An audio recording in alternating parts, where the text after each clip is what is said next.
Cancer, hi, welcome to Mr. Queen PH.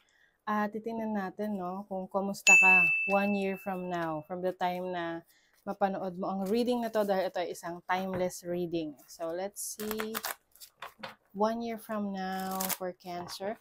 And if you are interested in private readings, meron tayong link sa description at sa pinned comment. So, pwede kayong mag-book for a private reading. Okay, Cancer, let's see. 1 year from now, what's up? Kumusta ka? 1 year from now. Kumusta mga Cancer? 1 year from now. Oops, okay. 1 year from now, you have Rose. Wow. Some of you, pwedeng you may enter a romantic relationship or you may feel in love 1 year from now. So whether meron kang relationship ngayon o wala, it seems that you will feel loved 1 year from now. Okay?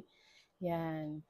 And I think you will open up more, no? Lalo na dun sa mga nasaktan at ayaw munang pumasok sa relationship. I think 1 year from now, mag-heal ka na and you will open up for a new connection. Okay? Let's see what else you have, Pegasus. So, this is freedom. Okay? Kalayaan. 1 year from now, you will be free. You will be independent.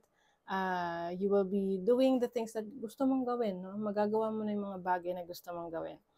So, maaring you will free yourself from a toxic situation or mas magta-travel ka, you will go to different places, and you will explore your potentials. Ganda naman. Let's see what else. Mountain. Mountain is alignment. Okay? And this is an earth energy, earth element. So I think ngayon, 1 year from now, mas magiging practical ka sa mga decision making mo. I think you will also settle sa isang lugar. Aside from traveling to different places, I feel like you will also find a place na makahanap ka ng place na kung saan yun yung home base mo. No? Oo. So, I feel like yung iba, bibili ng bahay, lupa, sarili nyong space na masasabi nyong nandoon yung inyong peace of mind. You feel at peace whenever you are in your place. Ayan, parang sacred space ninyo. And some of you will also be taking some actions doon sa mga goals nyo pa na gusto nyong ma-achieve sa mga susunod na taon. Okay. 1 year from now, what's up? Ano ang energies ng mga Cancer 1 year from now? Oh, the Tower. Kayo ay palaban na 1 year from now. Like what I mentioned kanina, yung freedom na yan na mararanasan nyo ay maaring pag-alis sa isang sitwasyon na sa tingin mo it's no longer serving your highest good, hindi ka na masaya or hindi ka na fulfilled dyan. This can be any type of situation. Pwedeng relationship, pwedeng business, pwedeng career, or bahay, no, na tinitirahan mo. So, I feel like parang so much limitation na, hindi ka na masaya, parang hindi ka na makakilos sa bahay na yan and you will look for a place where you can find peace. Okay? Sa pamamagitan rin ng pagta-travel mo. So, let's see what else. Possible challenge 1 year from now. You have the Knight of Cups. Okay, sa isa sa possible challenge ninyo 1 year from now is yung relationship ninyo. Okay? Pwedeng yun yung talagang iiwasan nyo, aalisan nyo, no? Especially if you really did your best, na sa tingin mo, ginawa mo na yung best mo for that relationship, and then wala talaga, no? Maari ring merong bagong romantic person na darating sa buhay mo, but ito yung time na pinaglalabanan mo kung papasok ka na ba sa bagong relationship o hindi eh.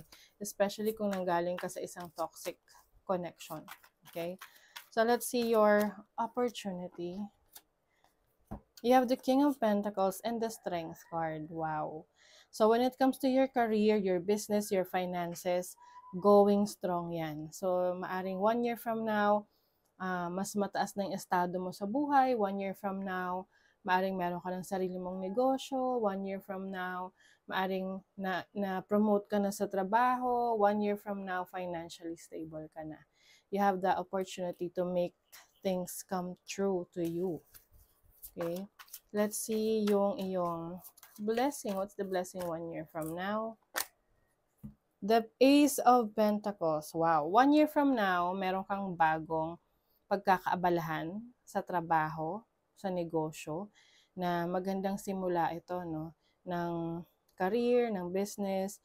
And I feel like you are very inspired to do this, no? Maaring finally, magagawa mo na yung mga gusto mong i-pursue sa buhay 1 year from now, especially in your career, your finances, dahil meron ka ng freedom, no? Meron ka ng kalayaan na magawa yung gusto mo. Okay? So, tinan natin, money, career, finances. 1 year from now for Cancer. 1 year from now, amusement. Meron kang natural talents na isi-share mo sa mundo.